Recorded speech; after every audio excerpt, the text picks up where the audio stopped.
Good afternoon, everyone. Hope everyone's had a really great conference. We're now going to have our final keynote by Ceri. Ceri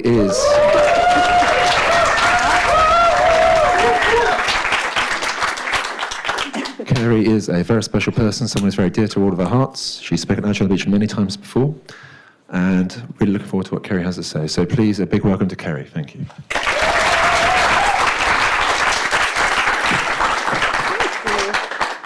Hello, there's a lot of you. Hi. I'm not nervous, it's fine, because keynotes aren't nervous, but I do really care about this. So if that comes out as I'm speaking, it's because I care so much. There we go. Okay, so this says, start your timer and drink some water. You do that. And say hello to the lovely people. Hello to the lovely people. Okay, so wish you were here. My name is Ceri Newton-Sargunar, and I'm going to take up the next 50, 60 minutes or so of your time. Now, so I have to just offer some appreciation, right? Because this is my first proper keynote, which is quite good. But I had quite a lot of help, right, from my lovely husband, my mum's, some fantastic friends. I really feel like I'm standing in front of you, but standing on the shoulders of giants. So thank you so much for all of your help. Thank you for sticking around, and thanks for letting me have this slot. I promise I'll use it well, Steve. Okay, so let me begin then by telling you a story. And as many of the best stories do, we're going to begin at the start. The before times. Life was carefree. We all went around hugging. We could lick our finger before we went through a sheaf of paper, and no one would give us a filthy look. Beautiful times. But then it went a bit south, right? And so in the face of that, we retreated. There were shortages, right? There were queues for food. We didn't know if there would be enough hospital beds, enough doctors even. People started losing their jobs. It wasn't an easy time. And worst of all, we ran out of lure oil. Right? Hard times. And we were all searching around, desperately seeking information, trying to find out what was going on, but also feeling that hole of not having access to our friends, our family, our social support network. And we were all just constantly trying to find out what was going on. I don't know if it was the same for anybody else, but that obsession with the 24-hour news cycle, just constantly on, I don't think I've ever spent so much time on BBC News. Desperately trying to get some information because we just didn't know. So in amongst all of this then, there's this underlying need for safety, security, certainty. And wherever we found it, we clung to it. So that's what we're going to look at today. We're going to look at remote working in our modern world, in the after times. We're going to look at the causes of some of the difficulties, some of the struggles that we have with the world that we're living in now. We're going to look at what that means for us. So the impact that has, the consequences of this place that we operate from.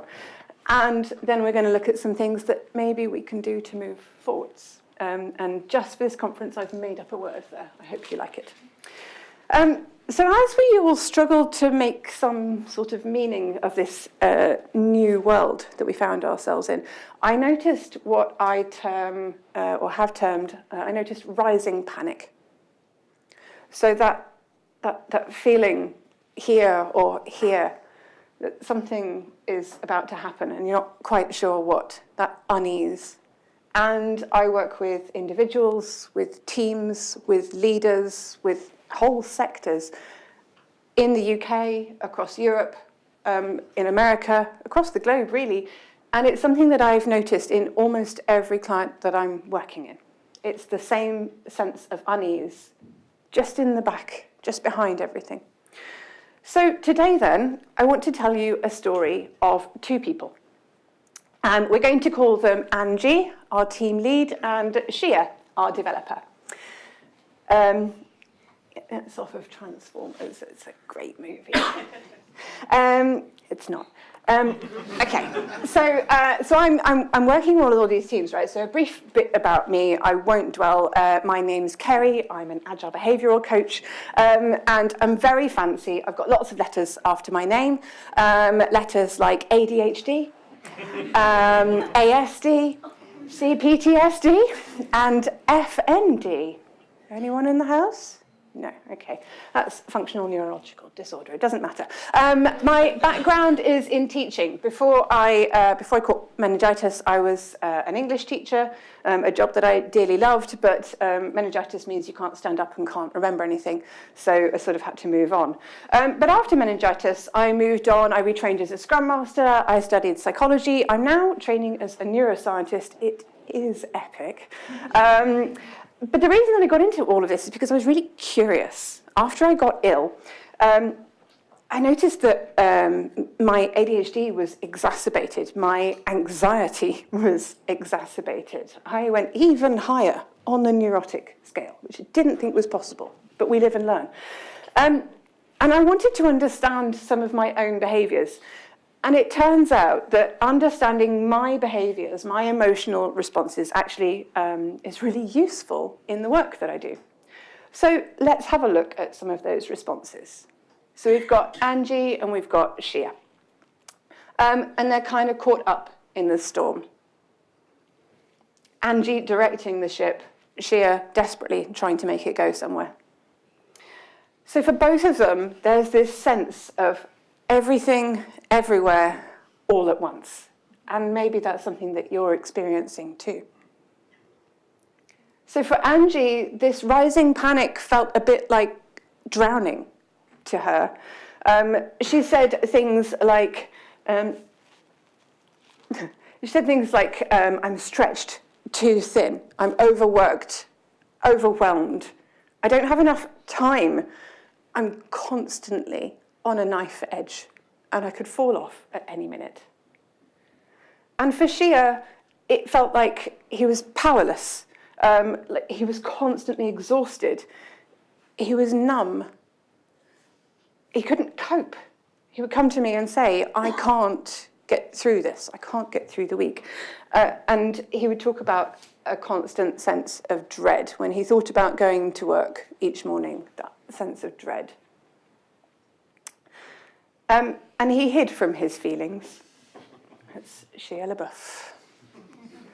I was going to put a QR code into the video, but I didn't, and I'm sorry. But if you want to, there's a really great video about Shia LaBeouf, which I highly recommend you check out. Okay. So both Angie and Shia both had this sense of unease, right? This panic that something was about to go wrong. So let's take a look then at what was making things so hard. Okay, so I've been told that when we're talking about difficult things, a bit of humour can help things feel a bit more, sustainable, a bit more enjoyable, help things to stick in the memory. So I've got something for you all. There we go. That's better. Lovely. So let's look at the causes and why remote work was maybe so hard. We're going to take a look at the practical side. We're going to look at what sits underneath. So we have maybe a bit of a challenge when it comes to online working, right? There's a lot of missing context, and it makes effective communication quite difficult, right? It can be quite disruptive. So when we are faced with, when we're looking at a sea of faces on a Zoom call, we're trying to get a lot of context from those faces, right? We're looking at the emotions that people are displaying, and we're trying to guess what that means. How are they feeling? What do they think about what I just said? What does it mean when you look at me like that? When they frown, does that mean that they're angry? Does it mean maybe actually that they're concentrating? We just don't know, right? And what's interesting is there's some old research that said that these are the faces that people make when we have these feelings.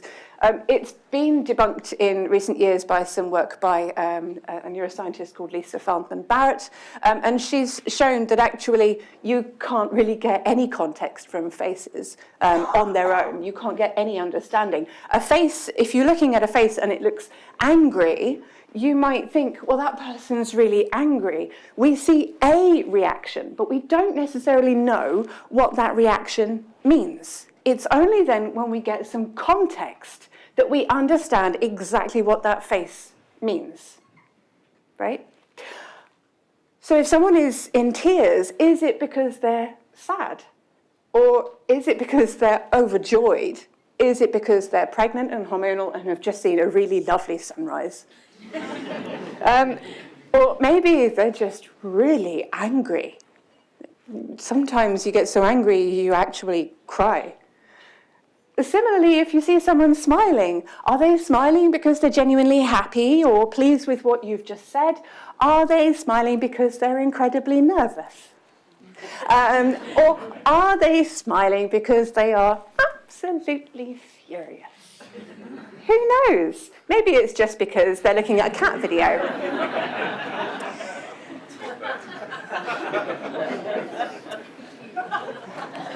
So good. Okay, so we need some context to get some more information about what's going on. One of the things that helps us get context more than anything else is tone of voice. And what's interesting is we're much less guarded with our tone of voice than we are with our face. We don't tend to notice what we're doing with it as much. But what's interesting is we detect insincerity, the slightest glimmer of insincerity. You can pick it up in someone's voice. And what we're then stuck with is trying to have conversations online where we're listening out without really realizing we're listening out for what people think about what we've just said. We're trying to read their faces. That's giving us nothing. So then we're listening to their tone of voice. But the trouble is that most online calls, you can only hear one person at a time. So where you would normally hear a murmur of agreement in a room at something that you said, or a murmur of disagreement in a room at something you've said, in an online call, you only get one channel at a time. So you're missing quite a lot of the context that you would normally use to give you, to tell you what that face means. Now, it's not just that, though. It doesn't stop there. We also use body language. And, of course, on most online calls, your body language stops at about here. Or if you've been on that call with the person that's got their laptop just on their forehead, you've got their forehead to tell you how they're feeling, which is really useful. So body language, face-to-face, gives us contextual cues. Now, if you've ever walked into a room and there's been tension in the room, what you're picking up on there is pheromones. So this is the other way that we get context from the people around us. We literally smell each other's sweat to tell us how the other people in the room are feeling. We don't go around sniffing. It's sort of a well, I don't. But it's a subconscious process that we use to tell us the mood in the room. How safe is this room to walk into? If you've ever been into a room where there's a buzzing atmosphere, that's pheromones. If you've ever been into a room where there is tension, that's pheromones. You can't smell people online. There have been suggestions, right? Not sure it's that good an idea. What I think is really interesting is that depending on where you are when you're experiencing that online video call, you might actually be picking up on the pheromones of the people in the room with you, not the people on the call, and you might be judging the people on the call by the smell of the people in the room. We're all screwed. Okay, so this leaves Angie and Shia then feeling pretty grumpy. Because they have to expend so much extra effort, both of them, to try and figure out what on earth is going on their online calls. Especially, and you may have noticed this, if you're trying to read something or concentrate on something or understand something and you get interrupted, the energy that it takes you to get your head back into whatever you were doing makes you a bit grumpy. right? And that's about the extra effort, the energy that you have to expend to get yourself back into a position of understanding. And that's what we're all doing constantly online, trying to get information that isn't there, trying to get back to where we were when we just can't. It's a little bit frustrating, not on a level that we're necessarily aware of, but on that subconscious level. It gets worse. So when we're on online calls, we are actually massively invading each other's personal space. So when you have your video camera quite close to you, you're actually then sat in the other person's space that's usually reserved for either personal or intimate relationships. Then we're having professional business conversations with each other, or maybe being critical, or maybe actually being downright unpleasant to each other. And so then we're betraying that personal or that intimate relationship. And that then causes in us a sense of resentment. We're not usually that close. And when people who we think should be behaving in a way that shows closeness don't behave in that way, it cuts us deep. And what it does then is it provokes the 4 Fs. I'm sure you've all heard of these, but we're going to go through them anyway. Wait, hang on. Yeah, there we go. There we go. Okay, so the first one is the fight response. I'm sure most of us have heard of this. This is where I think I can win, I can control the situation, I can keep the upper hand. But it also might look like telling people to come back to the office. It also might look like insisting on people having their cameras on. I don't know why, you can't tell anything anyway, but anyway, it's fine. But that control, that fight, that win, that's the place that comes from. It also looks like hoarding behaviours, though. So if you can't get rid of meetings, and in fact you're just packing more and more meetings into your diary, that's hoarding behaviour. It's a fight response. It's you trying to control. I need to get the information. I need to be in the rooms. I need to know what's going on. It also looks like not taking things out of our backlogs. Yeah. Can't let go of resources, might need it, hoard it, hold on to it, lure. Okay, so the flight response. This is where we get the sense I can escape. And this largely looks like working from home, right? No surprises there. But it also looks like trying to distract ourselves. So binge watching Netflix, getting stuck in TikTok for 4 hours. Of course, I've never done that. Gaming, endlessly gaming. Whoops. And also work, getting fully immersed in your work to the extent that you're maybe not spending as much time with your family. But completely immersing yourself in the work side of things. And we're sort of seeking a sense of comfort or feeling full, a satisfaction, some sort of contentment, but we never quite get there, constantly seeking that. Okay, freeze, where you panic. You can maybe avoid the attack that's happening. You shut down. This also, though, looks like ghosting. Just not replying because maybe you just don't know what to say. I don't know how to reply to that. I can't word it. I don't have the context, neither do you. I don't want this to go wrong. I'm just going to avoid it altogether. It also shows up as lateness. So when we show up late to a meeting, for example, so I don't want to shut down this conversation. In fact, I'm going to avoid shutting down this conversation. I'm not going to say anything. I'm just going to wait for it to end. It'll peter out naturally anyway, and then I'll go to the next meeting, and then you end up being perpetually late. There's also the sad death of meetups, where I think for a lot of us, we just can't face the idea, it's sad, right? So finally, there's fawn or befriend. If you've ever seen a David Attenborough documentary, this is where the poor monkey at the bottom of the hierarchy, who's been kicked by the other monkeys, goes up to top monkey and starts picking out fleas, and then elevates their social status. So this is fawning. And this, again, looks like placing work over family. It also looks like not having boundaries, saying yes to everything, apologizing quite a lot. Signing up and going along to back-to-back video calls, regardless of your needs as a human. making other people do the same thing as well. So tolerating, excusing, maybe even copying some really toxic behaviors. Okay, so these are responses to panic. What do we do about that? One of the first things that I did with Angie and Shia was help them to get a bit more context from each other. And the first thing that we did to do that was to establish some common language.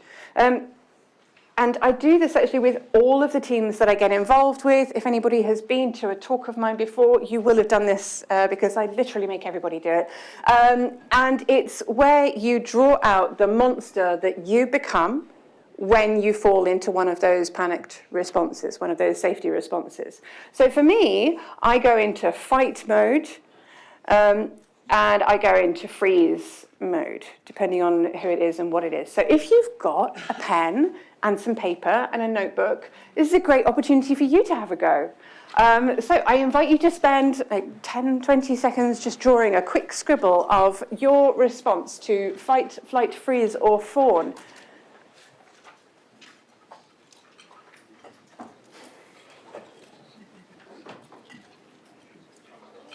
Who do you turn into? What do you become?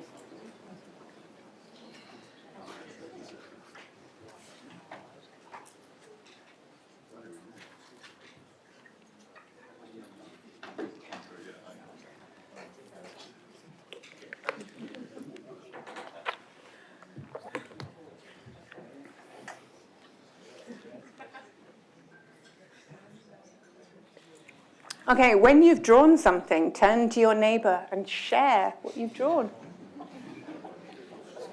You don't have to, it's an invitation. I invite you to, if you're comfortable.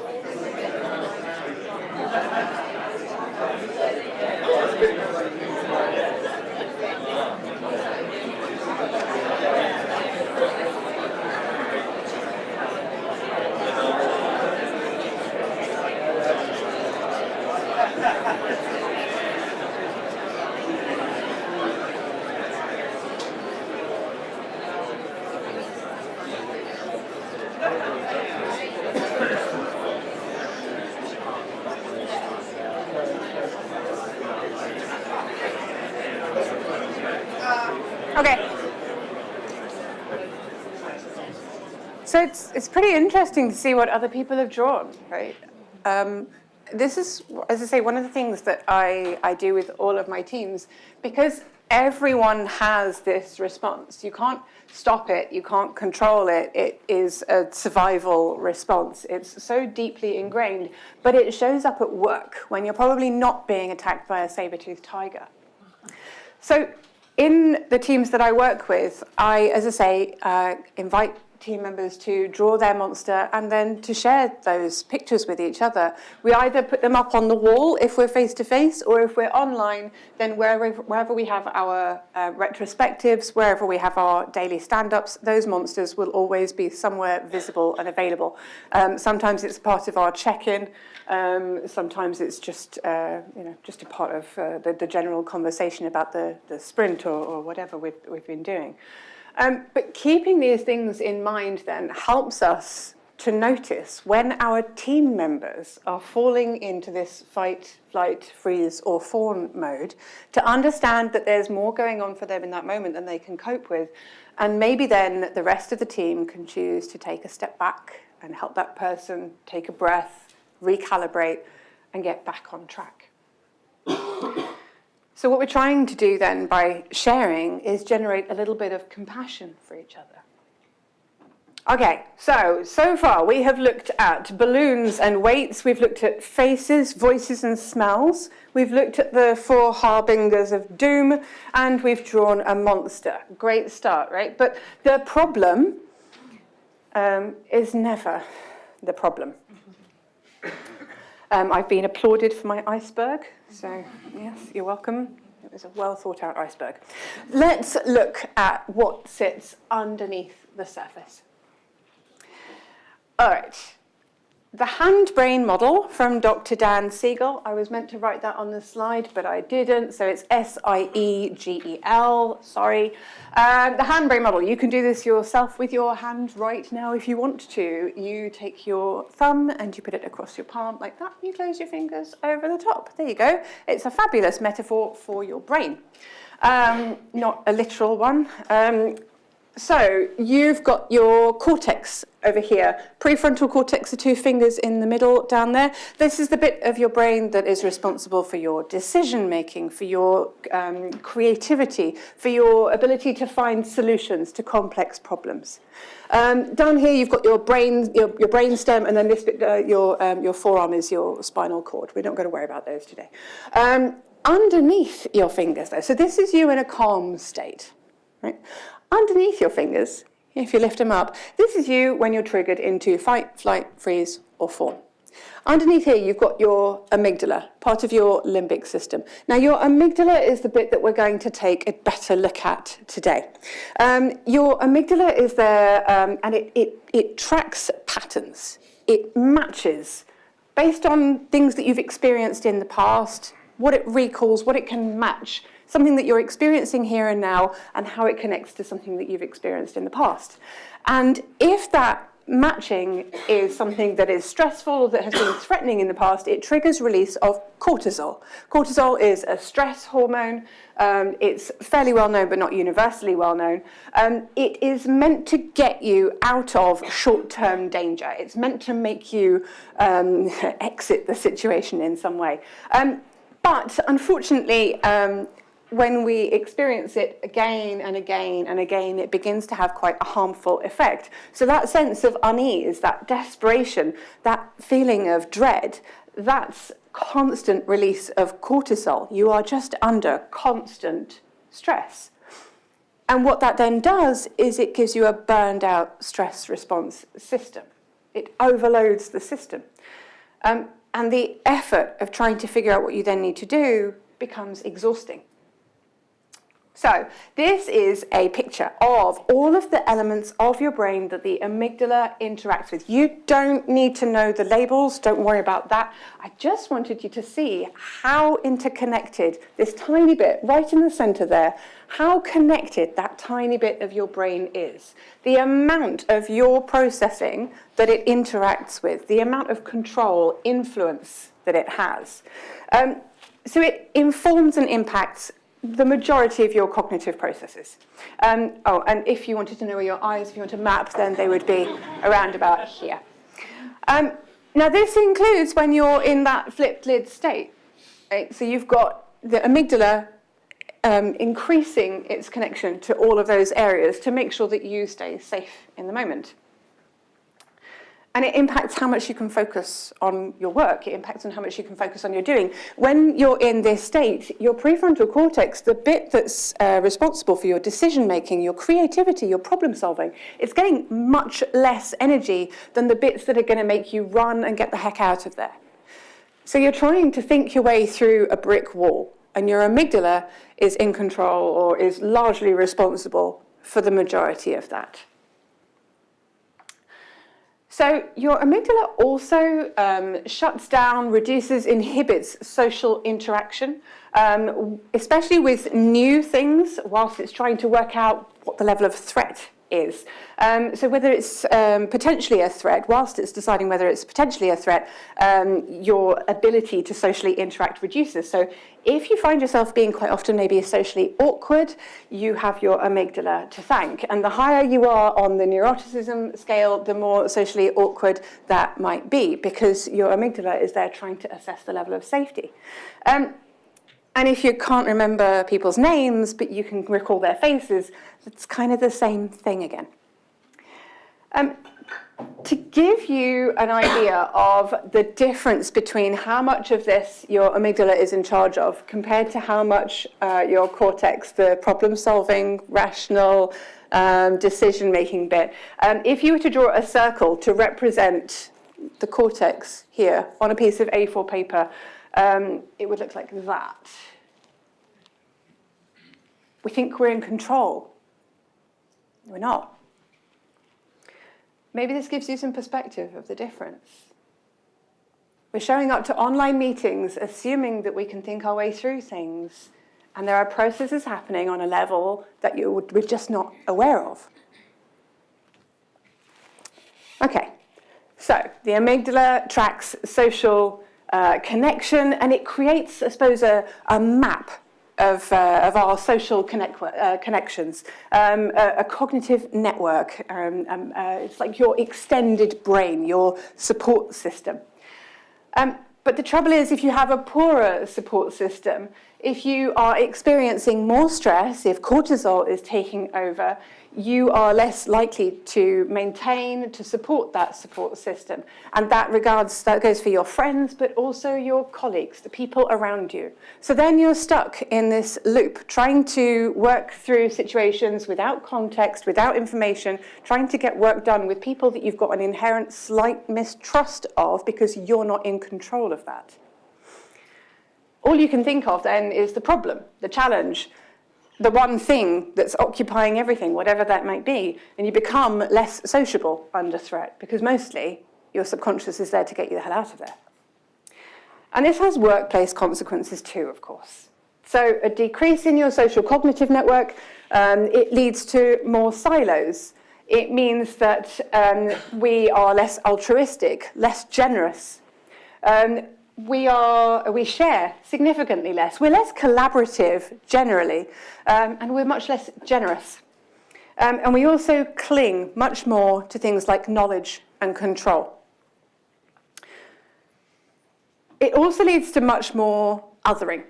So othering, this sense of us versus them. So like I say, your amygdala is shutting down your social connection, so you're not going to feel as connected with other people that you're working with. People from outside, you perceive them as a threat. Now, outside might mean the other team. Outside might mean your leaders, your middle management. Outside might mean your senior leaders. If you're really unlucky, outside might mean someone inside your team. That person that you always disagree with and roll your eyes at. That's othering. Our amygdala inhibits, shuts down our social interaction when we feel under threat. The more under threat we are, the more it shuts down social interaction. If we have an underlying sense of panic coming out of a pandemic, we're less likely to rely on the help, the support of our teammates, and we're less likely to give them that support. So less interaction, more isolation. And for Shia and Angie, right, it was a real struggle. And they had this panic, as I say, they had this sense that they had to work through these problems on their own. A subconscious effort, a subconscious impact. So at times like these, we can ask ourselves the eternally important question, what would Marcus Aurelius do? So thanks, Stoics. We can't stop it. We can't change it. We can't undo it.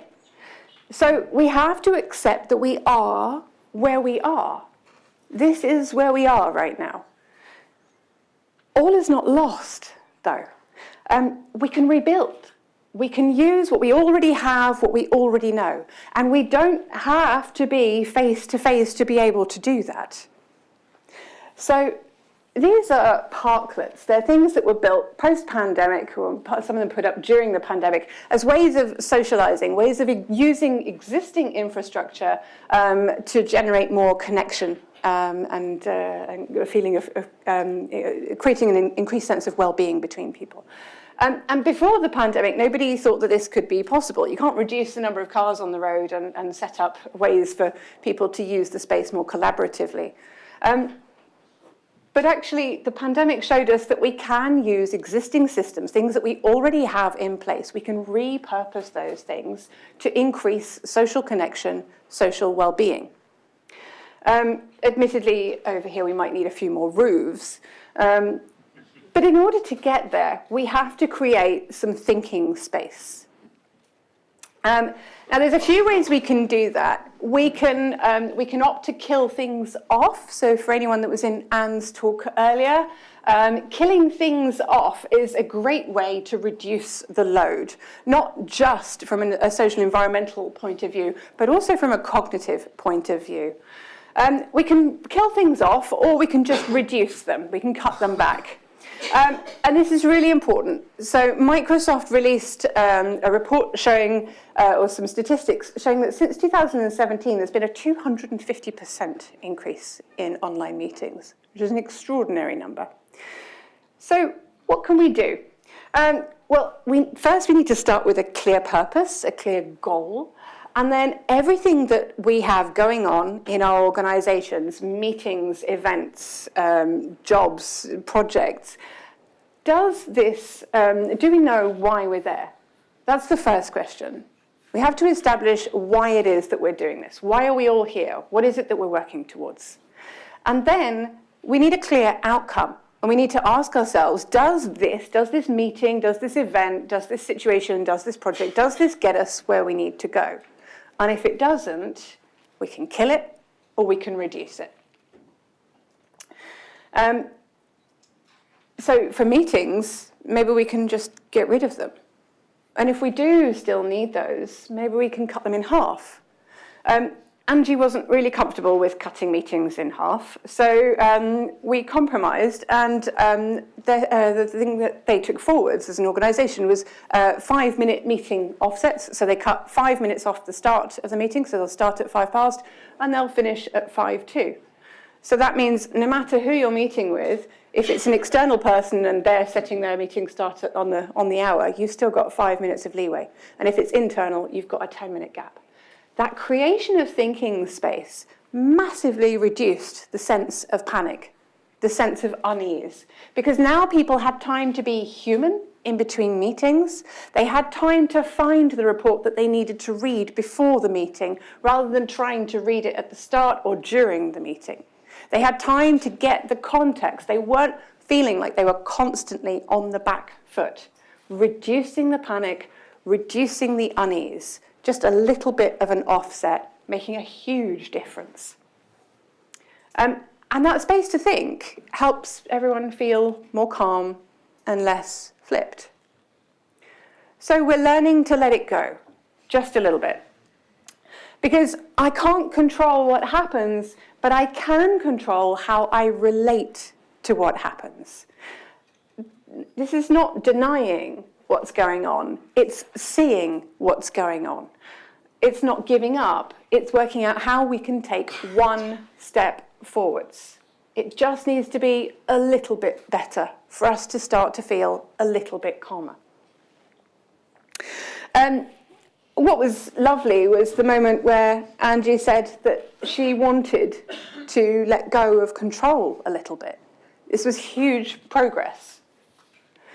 And in fact, shortly after that, in one of our online all-hands communications, she publicly said, in answer to a question, "I don't know."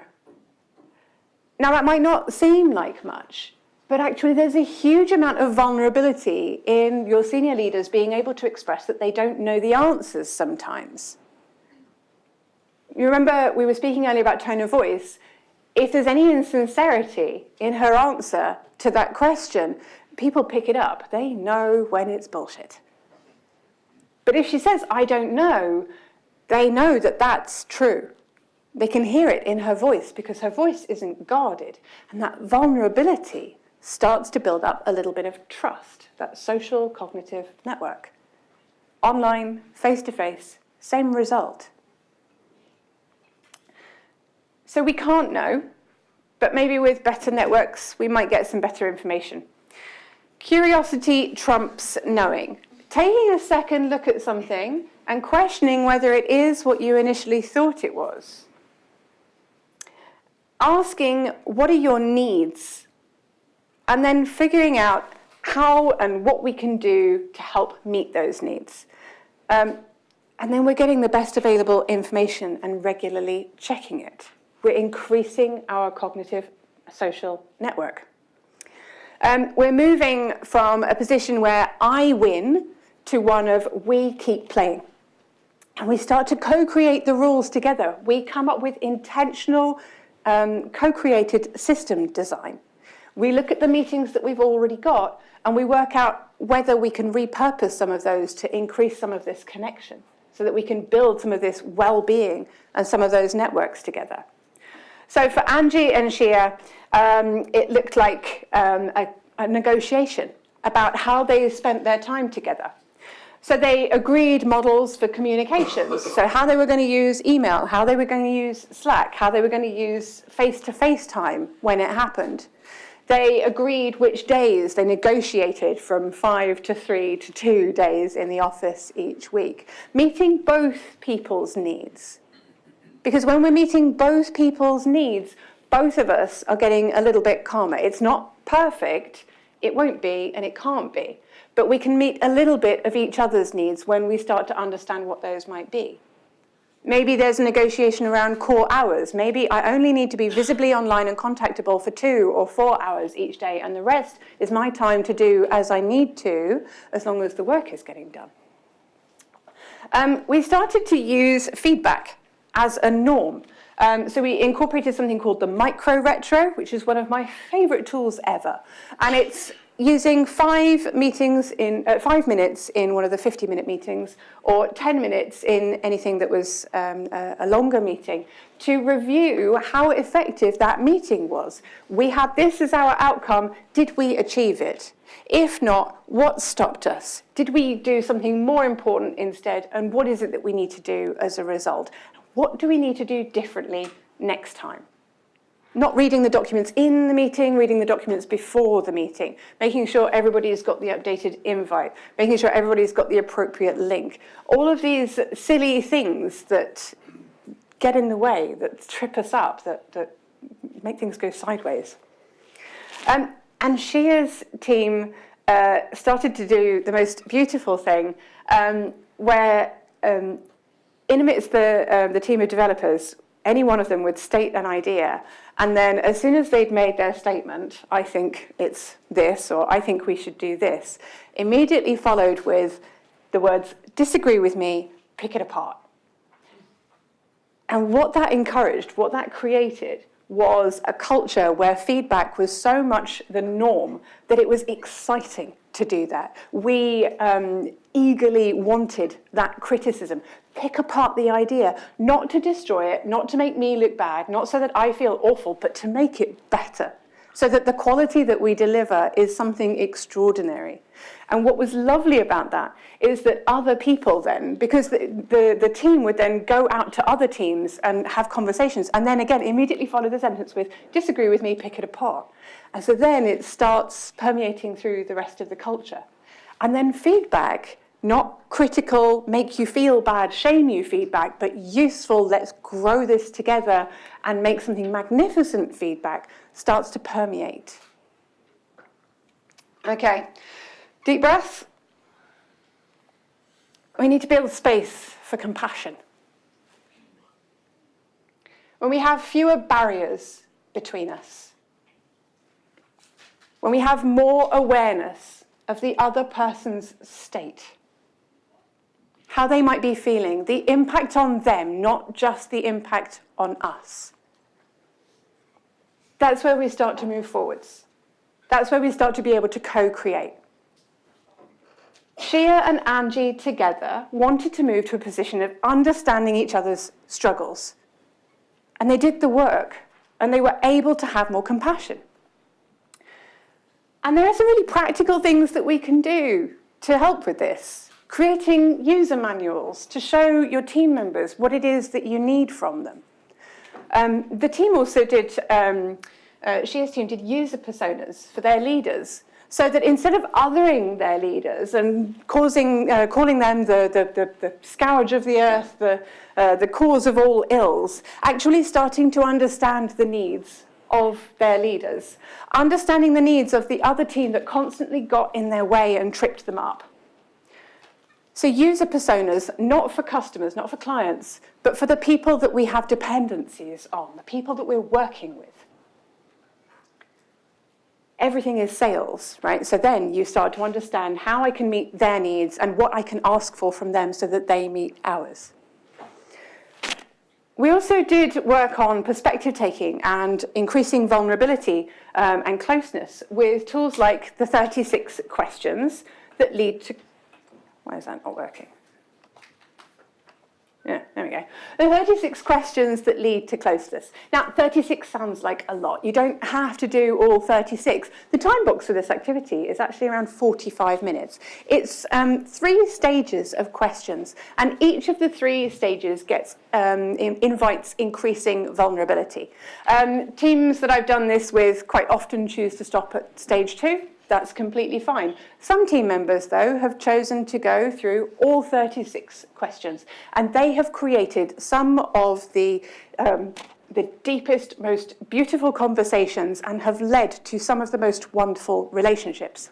In fact, fairly recently, I had 2 team members who, I suppose the relationship could be called toxic. One would say something, and in fact, the words that one used to the other was, "You're toxic." Literally came out and said it. They would call each other, what was the word, sly, underhand. The things that you're doing are going to make everyone fail. You're a risk to this organization. Right. So, over a 45-minute period, the whole team, not just those 2, the whole team sat down and went through these questions. And we kind of manipulated them by making them sit together a little bit. Everybody else finished their questions in about 45 minutes, but they kept talking. And they were not just talking, they were laughing. And the next day, we had a meeting with those 2 same individuals. And one would say something, and the other would respond with, not "you're toxic," but "that's a really good idea." And then they would share their thoughts. And then the first one would respond to that with, "Yes, I absolutely agree. I'm not making this up." And then the first one would go, "That's a really great point. We should do X and X and X." Thank you. It's a beautiful thing. Genuinely not making it up. People sat around the room slack-jawed in shock at the difference between the 2 days. 36 questions, it might sound like a lot, but the impact can be profound. If you can't quite face that, we can use things like the Samaritans listening wheel. We can actually sit down and spend some time in silence, listening to what the other person has to say. You don't need 36 questions, just a handful. And silence is much easier if we're able to let go of control and knowing. One of the things that we like to use at retrospectives, daily check-ins, is something called the worry wall. And it's got a counterpoint, which is the wonder wall. The worry wall, the important column is the one in the middle. The things so teams would write down, individuals write down all of the things that are worrying them. The things that they can't do anything about, that goes in the can't column. The things that they actually realise they can, that goes in the can column. It's not that complex. It's okay. But the things that they can only do with help, those are the things that go in the middle column. And I've seen this be particularly effective at building a community of trust and support in organisations where psychological safety is particularly low. You don't have to put your name on the sticky when you put it up, whether it's on the wall, whether it's on Miro. You don't have to put your name on the sticky. But if you think you can help that person, you can put your name on that sticky, and they can choose whether they feel able to come to you and get that help. No shame, no blame, no need for anyone else to know, but exactly the help and support that you need in the moment that you need it. And then there's a counterpoint. There's do more, things that we want to keep doing, things that we want to thank people for. So maybe someone gave you some help. Showing that they gave you help then helps other people see that people are giving help and then be more willing to give help. These are circles and cycles, little improvements. I call them pilot holes, tiny things that we can do, but all together, each one is a tiny little thing. But together, the impact is extraordinary. So then we start to rebuild with more pro-social behaviours. And connection is at the heart of everything here. We're starting to move from thinking about me to thinking about the we, us, ours, rebuilding that social cognitive network. Other ways that we can do this are with social rituals. And social rituals have been around for millennia. We've had handshakes for at least 3,000 years. Nowadays, we do things like cakes on birthdays. But social rituals are a way of perspective taking. Trade was a social ritual. About 3,000 years ago again, it's where I start to, 300,000 years ago, a bit more than that. But I start to build up I build a perspective of your needs in order to be able to trade with you, to exchange with you, in order to be able to negotiate dependencies with you. I have to understand your needs and how I can meet them. And you have to be able to understand how you can meet mine. That perspective taking is absolutely crucial for this sense of connection. So in our organisation, we had things like leadership Ask Me Anything sessions, peer tutoring and mentoring, communities of practice. But we also had our leadership team taking some initiative with a daily pay it forward activity. Positive gossip, where you tell someone good things about someone else. And then that someone else goes and tells the first person the lovely thing that you said about them. And everyone gets a lovely buzz of warmth. It is a delightful thing. Starting meetings with some context. So a one-word statement of how you're feeling. A GIF in the chat. It's pronounced GIF. In the chat. An image on your Miro board to sum up how you're feeling. Next is a bit of silliness. We need a bit of silliness. It helps to lighten things up, of course. But using things like a weekly WhatsApp scavenger hunt helped our teams to be a bit more silly with each other. It certainly brought out the competitive spirit. Team-themed lunch team. I never could say it. Team-themed lunch Thursday. I don't know why we gave it that name. We should have done a Wednesday. A daily dad joke. They're responsible for a lot of the misery in our organisation, but we love them for it.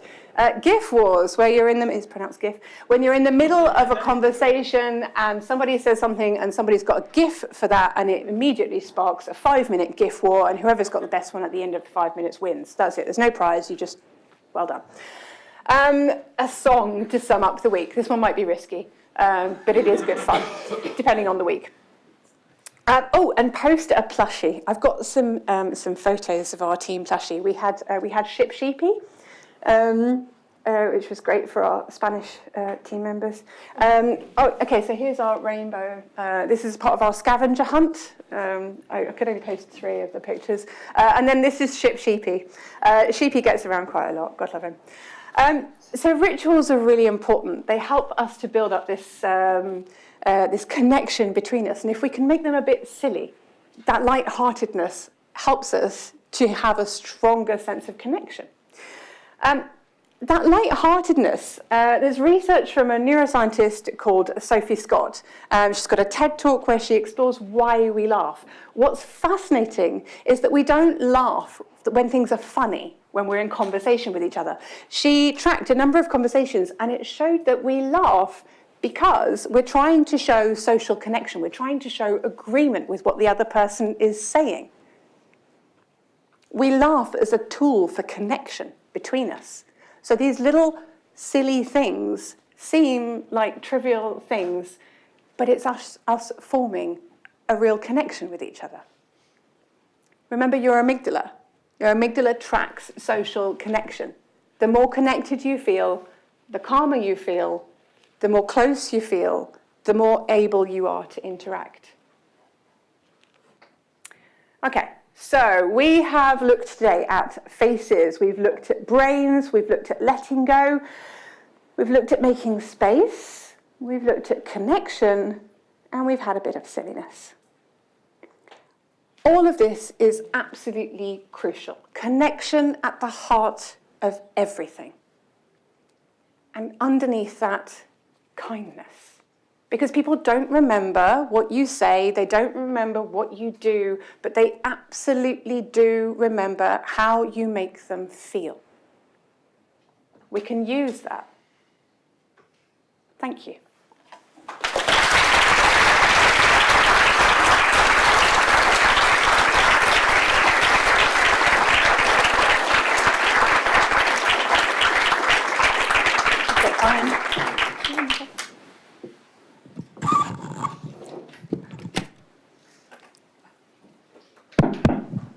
We have time for one, maybe two max questions, depending how quick they are.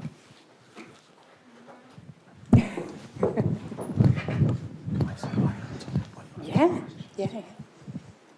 Ceri, are you the Hello. one that put the googly eyes up? Can neither confirm nor deny. Thank you. Time for one more question. Maybe. Thanks, Jordan.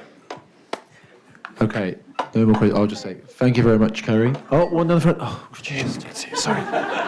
Oh, it's Sorry, I didn't see you there. Sorry. Hi, that was very interesting. Thank you.